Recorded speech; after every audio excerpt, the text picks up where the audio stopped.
आमच्या YouTube चॅनलला subscribe करा, महानकारी न्यूज सबस्क्राइब करा आणि नोटिफिकेशन ऑन करा। नोटिफिकेशन ऑन केल्यामुळे आमचे अपडेट आपल्यापर्यंत सतत पोहोचेल। मानकापूर शाळा इमारत बांधकाम वाद अखेर संपुष्टात। आमदार जोल्ले, अल्लमप्रभू महास्वामीजींची शिष्टाई सफल। निपाणी तालुक्यातील मानकापूर येथील मराठी कन्नड शाळेत बांधकामावरून मराठी व कन्नड शाळेच्या शाळा सुधारणा समितीमध्ये वाद होऊन बांधकाम बंद पडले होते।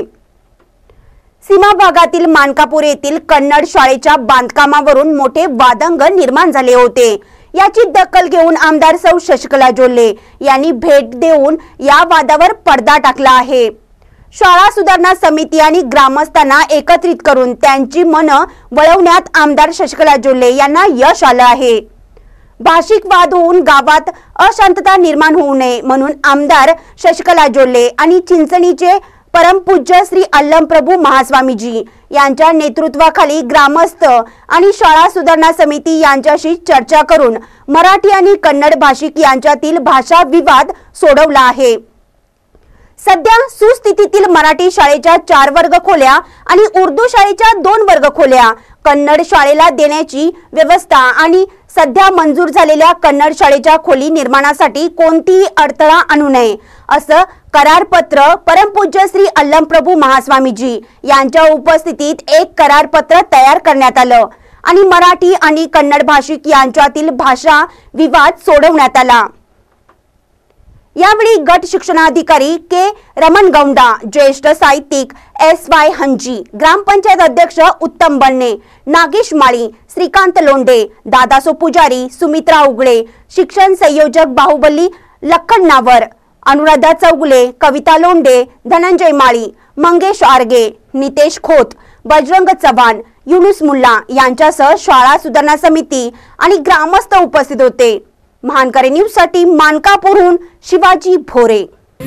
ನನ್ನ ನಿಪ್ಪಾಣಿ ಕ್ಷೇತ್ರದ ಒಂದು ಕೊನೆ ಗ್ರಾಮ ಅಂತಾನೆ ಹೇಳ್ಬೋದು, ಗಡಿ ಗ್ರಾಮ ಅಂತಾನೆ ಹೇಳ್ಬೋದು। ಮಾನಕಾಪುರದಲ್ಲಿ ನಾವು ಕಳೆದ ತಿಂಗಳು ಮರಾಠಿ ಶಾಲೆಗೆ 3 ಕೊಠಡಿಗಳನ್ನು ಮತ್ತು ಕನ್ನಡ ಶಾಲೆಗೆ ಪ್ರಾಥಮಿಕ ಶಾಲೆಗೆ 2 ಕೊಠಡಿಗಳನ್ನು ಮಂಜೂರಾತಿ ಮಾಡಿ ಇಲ್ಲಿ ಬಂದು ನಾವು ಉದ್ಘಾಟನೆಯನ್ನು ಕೂಡ ಮಾಡಿ ಕೊಟ್ಟಿದ್ವಿ। ನಿನ್ನೆ ಅದು ಕನ್ನಡ ಶಾಲೆಯ ಒಂದು ಕೊಠಡಿಗಳನ್ನು ನಿರ್ಮಾಣ ಹಂತದಲ್ಲಿ ಇರಬೇಕಾದ್ರೆ ಸ್ವಲ್ಪ ಇಲ್ಲಿಯ ಸ್ಥಳೀಯವಾಗಿ ಒಂದು ಸ್ವಲ್ಪ ಏನೋ ಕಾರಣಾಂತರಗಳಿಂದ ಅಲ್ಲಿ ಗೊಂದಲ ನಿರ್ಮಾಣ ಆಗಿ ತೆಗೆದಂಥ ಫೌಂಡೇಶನನ್ನು ಮುಚ್ಚುವಂಥ ಕಾರ್ಯ ಆಗಿತ್ತು। ಅದಕ್ಕೆ ನಾವು ನಮ್ಮ DDP ಇರ್ಬೋದು, BEO ಇರ್ಬೋದು ಮತ್ತು ವಿಶೇಷವಾಗಿ ಈ ಭಾಗದಲ್ಲಿ ಕನ್ನಡಕ್ಕೇನೋ ಅನ್ಯಾಯ ಆಗ್ತಿದೆ ಏನೋ ಅಂಥೇಳಿ ನಮ್ಮ ಕರವೇ ಎಲ್ಲ ಕಾರ್ಯಕರ್ತರು ಕೂಡ ನಮ್ಮ ಪರಮಪೂಜ್ಯ ಅಲ್ಲಮಪ್ರಭು ಅಪ್ಪಾಜಿ ಅವರನ್ನು ಕೇಳ್ಕೊಂಡಾಗ ಇವತ್ತು ಅವರು ಕೂಡ ಅವ್ರ ಜೊತೆಗೆ ಹಂಜಿ ಗುರುಗಳು ಕೂಡ ಅವರು ಇಲ್ಲಿಗೆ ಬಂದು ಏನು ಸಮಸ್ಯೆ ಆಗಿದೆ ಅಂತಕ್ಕಂಥದ್ದನ್ನು ಎಲ್ಲರೂ ಬಂದು ಇಲ್ಲಿ ಎಲ್ಲ SDMC 2 ಶಾಲೆ SDMC ಈ ಊರಿನ ಎಲ್ಲ ಗಣ್ಯರು ಮತ್ತು ನಮ್ಮ ಶಾಲಾ ಮುಖ್ಯೋಪಾಧ್ಯಾಯರು, ಶಿಕ್ಷಕರು, BEO ನಾನು, ಅಜ್ಜರು ಎಲ್ಲರೂ ಕೂಡಿ ಬಂದು ಇಲ್ಲಿ ಒಂದು ಸವಿಸ್ತಾರವಾಗಿ ಚರ್ಚೆ ಮಾಡಲಾಗಿ ಕೆಲವೊಂದು ಕರ್ನಾಟಕದ ಗಡಿ ಭಾಗ ಮಾನಕಾಪುರ ಗ್ರಾಮದಲ್ಲಿದ್ದೇನೆ। ಈ ಮಾನಕಾಪುರ ಗ್ರಾಮದಲ್ಲಿ ಶಾಲಾ ಕಟ್ಟಡದ ನಿಮಿತ್ತ ಮರಾಠಿ ಮತ್ತು ಕನ್ನಡಿಗರ ನಡುವೆ ಸ್ವಲ್ಪ ಸಮಸ್ಯೆ ಆಗಿರ್ತಕ್ಕಂಥ ಸಂದರ್ಭದಲ್ಲಿ MLA ಅವ್ರ ಜೊತೆ ನಾನು ಬರಬೇಕಾಯಿತು।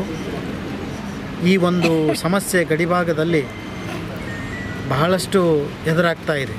ಅದಕ್ಕೆ ಈ ಸಮಸ್ಯೆಗಳನ್ನು ಎದುರಿಸ್ತಕ್ಕಂಥವ್ರಿಗೆ ಎಬ್ಬಿಸ್ತಕ್ಕಂಥವ್ರಿಗೆ ನಾನೊಂದು ಮಾತು ಹೇಳೋದು ಏನು ಅಂತಂದರೆ, ಕನ್ನಡ ನಮ್ಮಪ್ಪ, ಮರಾಠಿ ನಮ್ಮ ಚಿಕ್ಕಪ್ಪ ಅಂತಕ್ಕಂಥದ್ದನ್ನು ತಿಳ್ಕೊಂಬಿಟ್ರೆ ಇವು ಯಾವುೂ ಸಮಸ್ಯೆ ಇರೋದಿಲ್ಲ।